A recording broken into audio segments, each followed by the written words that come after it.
Donc là, on est en application résine et je te fais une vidéo sur la préparation de la résine, donc Sikaflor. Donc ça risque de faire un petit peu de bruit. Voilà, donc je mets des gants. C'est une résine sans solvant, donc tu n'es pas obligé de porter un masque en cartouche.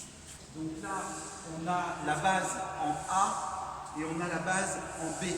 Il faut incorporer les deux produits pour que, pour que la résine puisse sécher. Si tu intègres mal ta résine, il va y avoir un problème de séchage à certains endroits ou totalement. Donc cette préparation de résine est très importante. C'est vraiment la base du travail. Comme j'ai l'habitude aussi de faire des vidéos sur la préparation, moi sur ma chaîne avec mes chantiers en airlace, je vais te faire voir la même chose mais avec la résine Sika. Donc on utilise une résine, la 264. Je le pose ici, j'ouvre le couvercle dans lequel je mets dans une poubelle spéciale métal et donc je prends mon malaxeur. Dedans, il y a une charge qui va te permettre de faire c'est pas un antidérapant, c'est plus léger qu'un antidérapant. Donc dedans, il y a une charge. C'est du coéthylène. Tu vois, c'est une poudre qui est légère en charge. C'est un peu comme du talc, mais beaucoup plus léger, avec une granulométrie un peu plus forte. Hein. Voilà, donc là, le principe, ça va être d'incorporer cette charge dans la résine.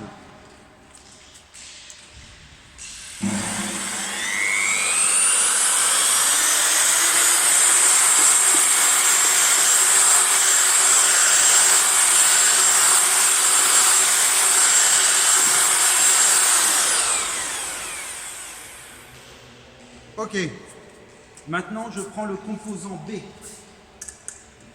Sikaflor. Toujours. Donc, je vais essayer de l'ouvrir.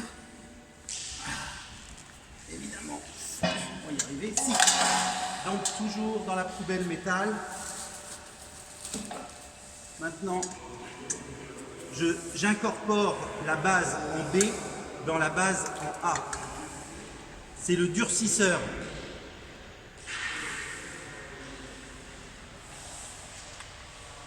Je mets mon fût assez goûté ici parce que l'avantage c'est que après je vais pouvoir le gérer en fût propre.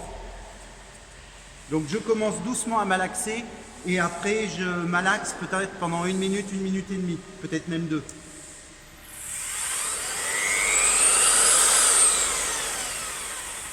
Donc il est avec un variateur, je mets un petit coup d'abord et je vais essayer d'incorporer sans que ça éclabousse.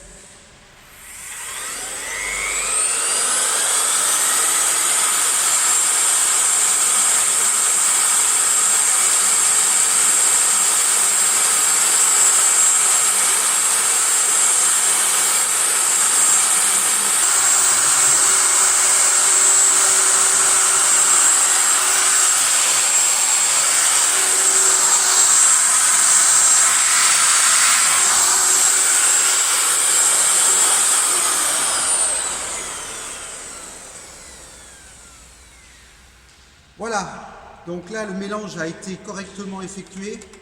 Il faut compter une bonne minute, voire 2 minutes, ça dépend du malaxeur. Nous on a un très gros malaxeur, donc bon, c'est beaucoup plus facile. Si tu es avec un petit malaxeur, bien évidemment, compte une petite minute de plus. Et maintenant, je le rince.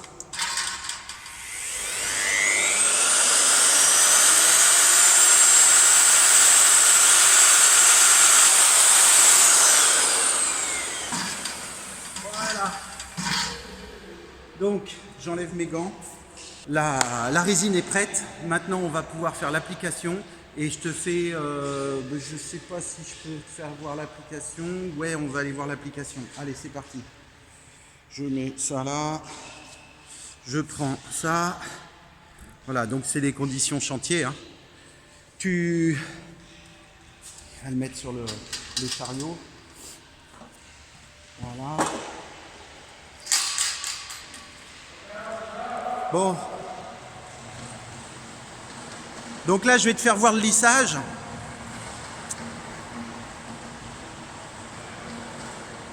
Donc on a commencé.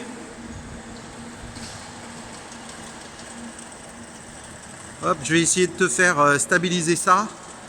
Donc on a commencé. Et là, on est en opération lissage.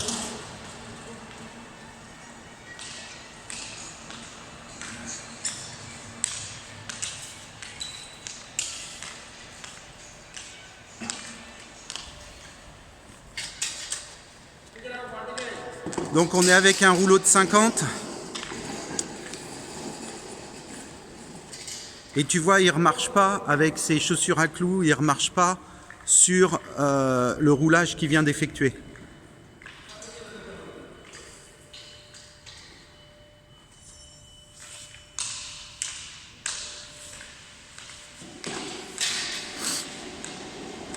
Un coup en avant, un coup en arrière.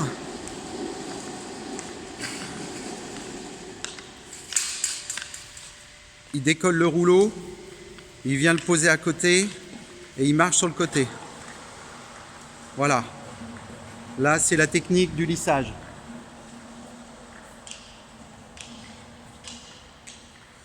Je te fais voir la surface.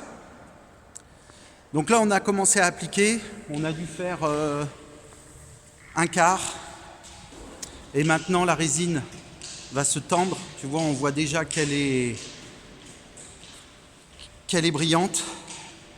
Et maintenant, il faut attendre environ 6 heures, 8 heures.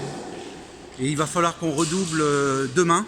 Parce que si tu attends trop longtemps, tu ne pourras pas redoubler, il faudra faire un ponçage. Donc ce sont des opérations que tu es obligé de respecter dans le temps. Et c'est la résine qui dicte le travail et pas l'inverse. Donc je te remercie, j'espère que cette vidéo t'a plu. Je te dis à bientôt, tu peux regarder plus de vidéos sur les playlists, tu peux laisser des commentaires, tu peux t'abonner, tu peux mettre des pouces bleus comme d'habitude. Et je te dis merci, à bientôt, salut!